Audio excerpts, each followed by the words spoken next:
Close your eyes for a moment and imagine a night by the Mediterranean Sea. The sound of the waves is soft, like someone slowly turning the pages of an old book.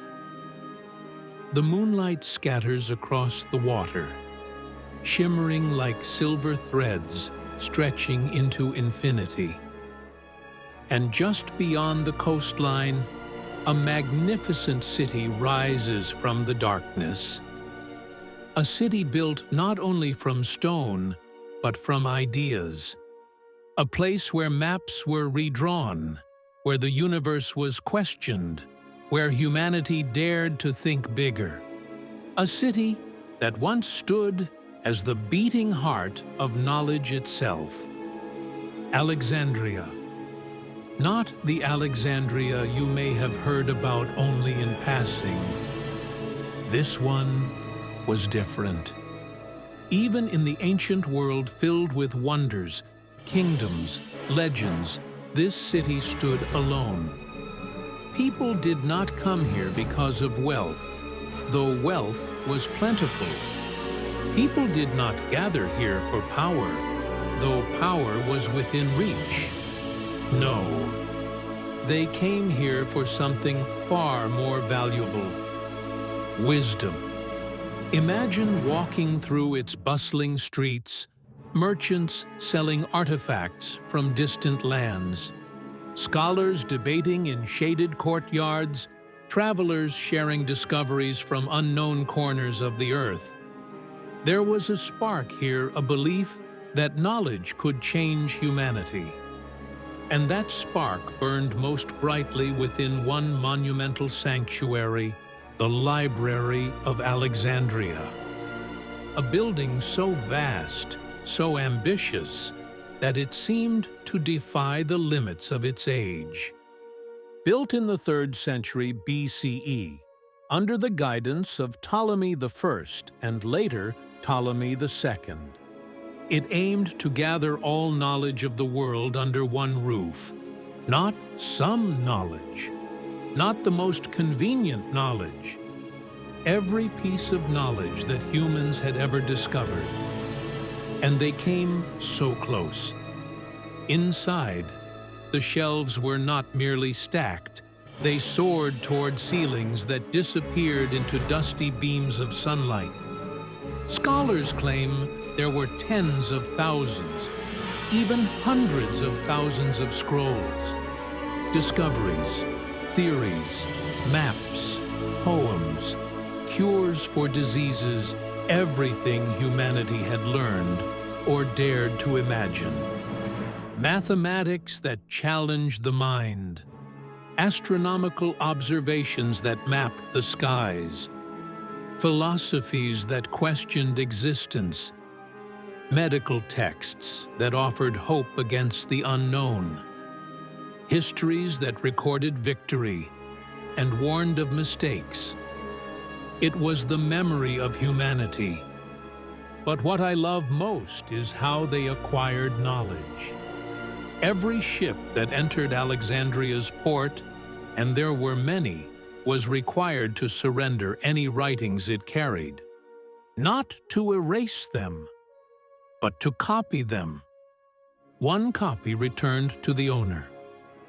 The other, carefully placed on those towering shelves. Can you imagine living in a world where knowledge is treasured more than gold? Where the greatest crime isn't stealing wealth, but hiding information? There was also something almost magical about the people who worked inside those walls. Figures like Eratosthenes, who calculated the circumference of the Earth with astonishing accuracy over 2,000 years ago. Heron, who invented the world's first steam engine long before the Industrial Revolution. Hypatia, one of the greatest philosophers and mathematicians of all time, whose brilliance still echoes across centuries. Ideas were born here. Ideas that could have transformed history much earlier than they eventually did. So now I ask you, if such a marvel existed, how could it possibly be lost? Because history, unfortunately, does not always reward brilliance. Sometimes it punishes it. The library did not fall in a single night of chaos and flames, as some imagine. It wasn't one dramatic moment of destruction, though there were dramatic moments. It died slowly, piece by piece by piece. Wars erupted around it. The tides of political power shifted violently. Different rulers with different beliefs questioned whether such knowledge should even exist. Fear replaced curiosity. Dogma strangled intellectual freedom. What once was celebrated became threatening. Some blame Julius Caesar's accidental fire during a naval battle in 48 BCE, when flames spread from burning ships to the library's storerooms. Others blame religious extremists who saw ancient wisdom as a challenge to emerging doctrines. Others still point to later conquests, invasions, power struggles. But the truth we can't avoid is this: human ignorance burned the Library of Alexandria. Not fire, ignorance. Scrolls turned to ash. Ink turned to smoke. Voices, brilliant voices, were silenced forever. And here is the chilling part. We don't even know what exactly we lost. We don't know how many discoveries were destroyed, how many inventions were erased before they could be built, how many cures for diseases were reduced to dust, how many philosophies that could have changed our world never had the chance. Think about astronomy alone. For centuries, humanity believed the Earth was the center of the universe. But what if the library already held the truth? What if thousands of years ago we already knew that our tiny blue planet is just a small part of a vast cosmic ocean? Think about technology. What if the Industrial Revolution could have happened in ancient Egypt? What if electricity was discovered long before modern history? What if space travel wasn't a dream of the 20th century, but the destiny of ancient scholars staring at the stars? Think about medicine. What if ancient scientists had already discovered treatments we still desperately search for? What if we lost cures to diseases that still haunt our world today? We call the centuries that followed the Dark Ages. Not just because kingdoms collapsed or plagues spread, but because the light of knowledge had been smothered. When the Library of Alexandria burned, the world didn't merely lose what we knew. We lost what we could have become. The destruction of that library pushed humanity backward. Hundreds, maybe even 1,000 years. Let that sink in. We might have been 1,000 years more advanced than we are today. We could already be living among the stars. Instead, we had to rebuild what was already once built, rediscover what was once known, solve problems that were once already solved. That is perhaps the greatest tragedy of all. But this story isn't only about the past, because the question that scares me the most is this: could we let it happen again?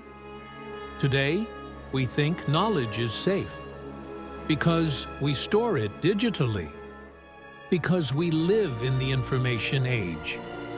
Because we have the internet. But the truth is, digital is fragile. One massive cyber attack, one global disaster, one authoritarian regime, one technological collapse, and knowledge could vanish again.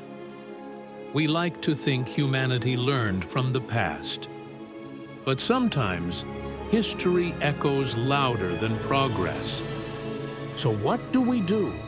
How do we protect what we know? How do we make sure the mistakes of Alexandria never repeat? Maybe it starts with seeing knowledge for what it truly is. Not just words on pages, not data on servers, but the essence of who we are. Knowledge is how we grow, how we survive, how we dream. It is our inheritance and our legacy. Every book, every archive, every library, every scientist who asks why, every student who says, "I want to know," every human who chooses curiosity over ignorance, all of them protect humanity's future. So we must protect knowledge, share knowledge, grow knowledge, because knowledge becomes powerful when shared and dies when hidden. So now, I'll ask the question again. If the Library of Alexandria had never burned, who would we be today? Would we be wiser, kinder, more united? Would we have avoided some of history's darkest moments? Would we already stand among galaxies, not divided on continents? And the more important question, will we allow knowledge to burn again? This story reminds us of something profound. A single spark can destroy a world, but a single idea can rebuild one. If this made you wonder what else has disappeared into history's flames, if you're curious about the lost possibilities of humanity, if you believe the past still has lessons to teach us, then you're one of us. Welcome to Echoes of Time. Subscribe. Join the journey. Share this story so others hear it too. Because together, we can ensure that knowledge, our greatest treasure, never burns again.